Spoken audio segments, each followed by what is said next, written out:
Hello friends, welcome back to my channel, or if you're new here, welcome.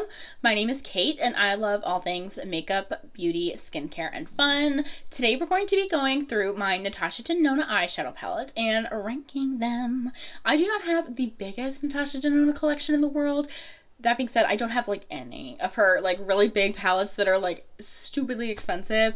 I'm not discrediting the formula. Natasha Denona makes some of the best eyeshadows in my humble opinion, especially for the mainstream market.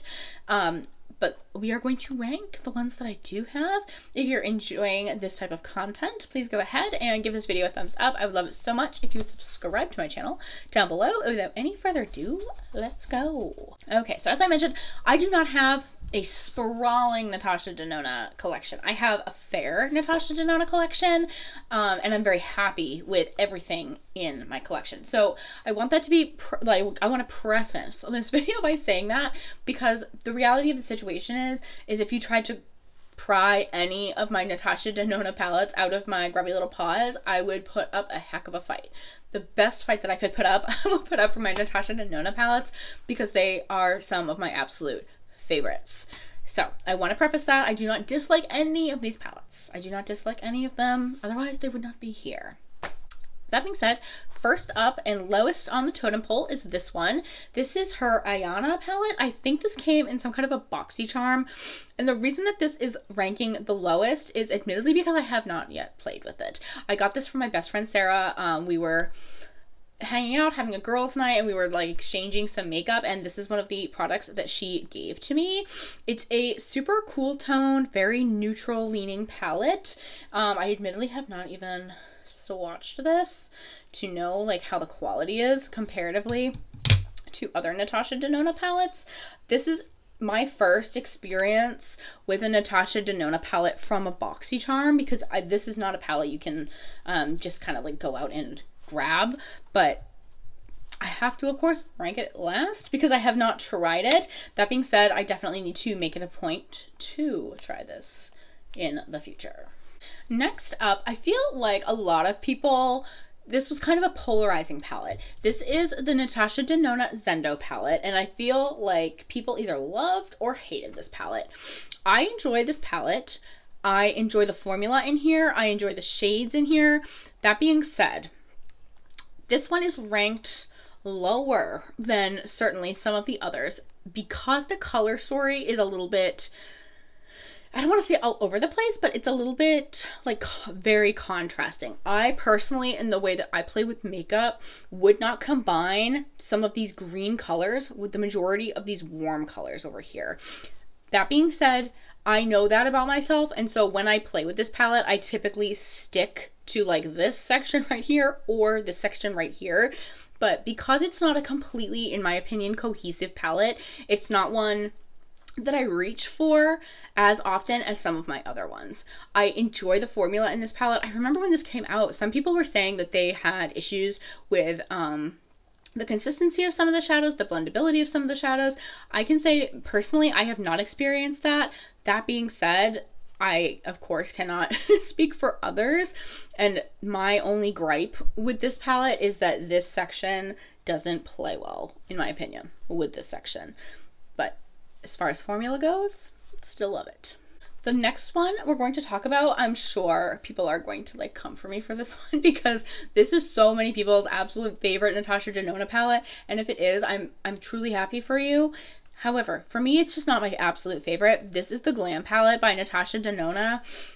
So hear me out, hear me out. When it comes to shadows, I am typically going to lean towards really colorful, bright eye makeup, or I'm going to go for a warm neutral.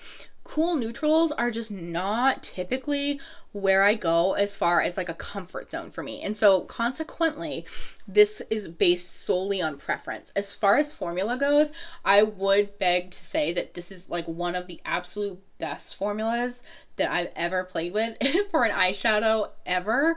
I find that for me, in my experience with Natasha Denona shadows, a lot of them are very consistent, and this one is no exception. They have some of those really special shimmery shades along with some of those really special cream to powder formula shades. I love all of them. It's just the color story preference. For me, I am not playing with cool tone shadows nearly as much as I am playing with warm tone neutrals or colorful shadows, and so this one just has to fall a little bit lower by default.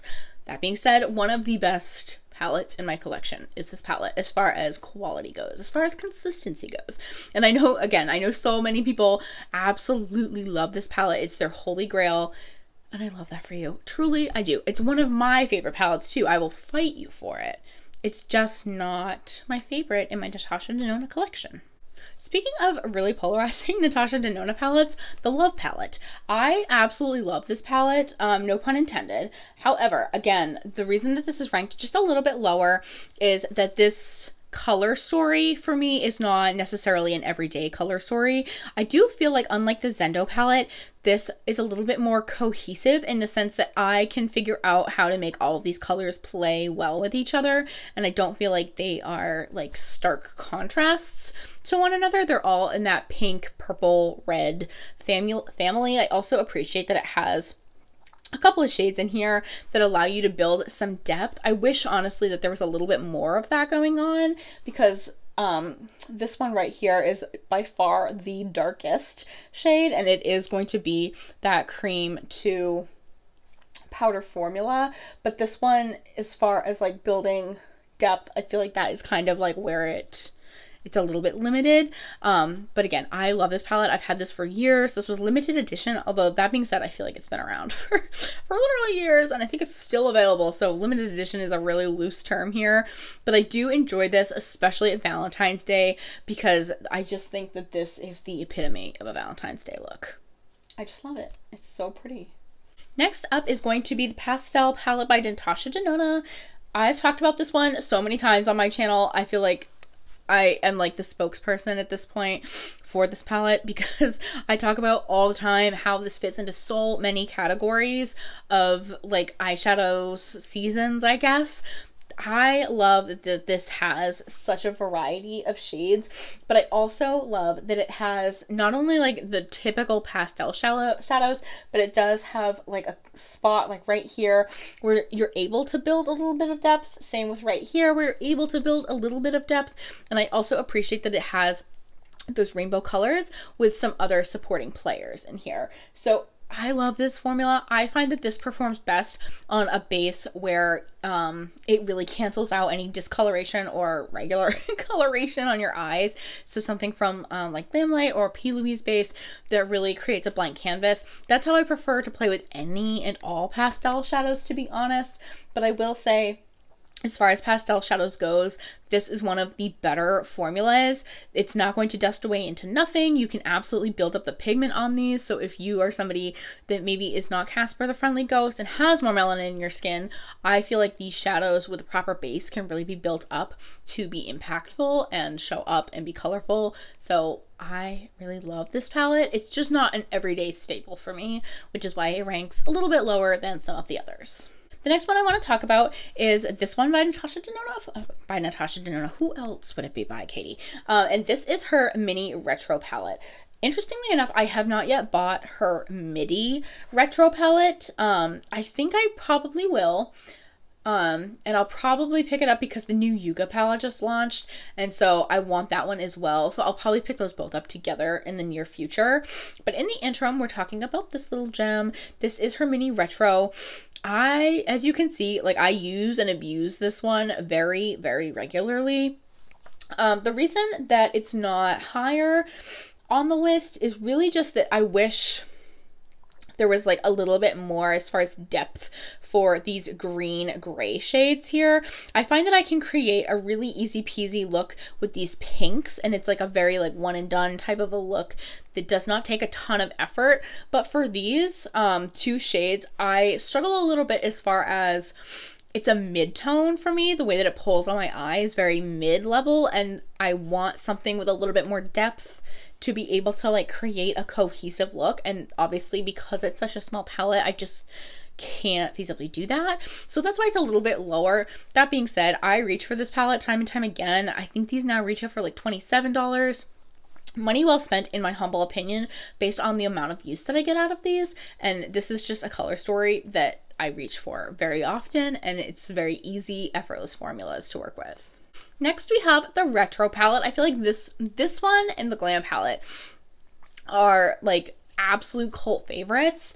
This one is pretty high up. This is number 3 in the line of my Natasha Denona palettes. And it's because it's like a very classic, easy, everyday palette.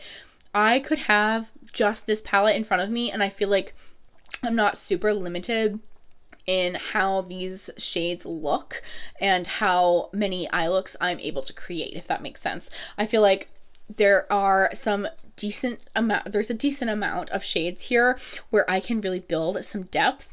I feel like the mid-tone shades, I can create a more cool neutral look. I can create something with more warmth. The shimmers are absolutely super complementary. I really appreciate this one right here called Maud. That's like that light matte shade. It's perfect for an inner corner, but it's also perfect if I wanted to do an all matte look for like really brightening and awakening the eye. This is one of those palettes that I absolutely can understand why people love this so much, and it's such an easy everyday palette to play with. You're always going to get a classic and beautiful eye look whenever I play with this palette. My number 2 of all time Natasha Denona eyeshadow palette is going to be the Natasha Denona My Dream palette. This one is so similar, in my opinion, to the Retro palette that if you have one, you might not necessarily need the other. The reason that this one for me ranks a little bit higher is the number of shades available to create depth.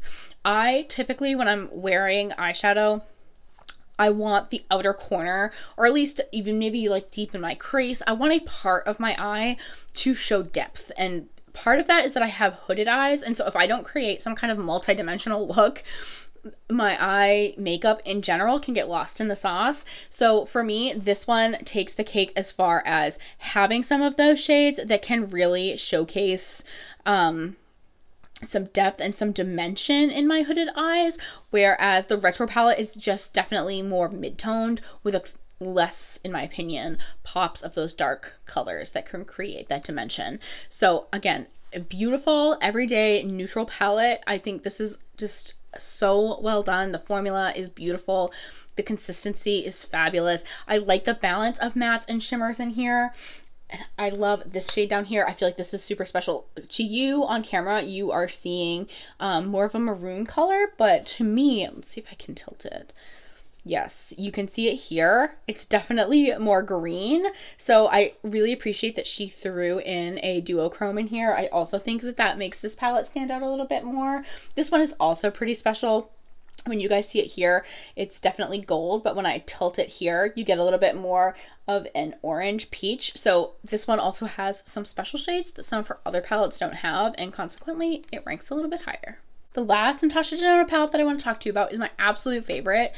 If you have hung around my channel long enough, you know what one I'm going to talk to you about. And if you're a Natasha Denona stan, you probably are also noticing which midi palette is missing. And of course, that is going to be the bronze palette. This is like probably my favorite eyeshadow palette in my collection, because when I'm going for everyday easy peasy lemon squeezy makeup, I lean towards warm neutrals. I do, of course, I love both of the ones that I just talked about, but those have some more mauve tones. They have some more cool tones in there. Warm tone neutrals is where my heart is. I love this palette. I've had this for years at this point, since it first launched. It still performs just as well as it did the day that I got it.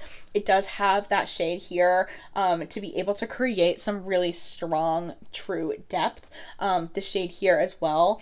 And then the shimmers in this palette are just really special. I love how my eyes look every single time I play with this palette. I'm never disappointed.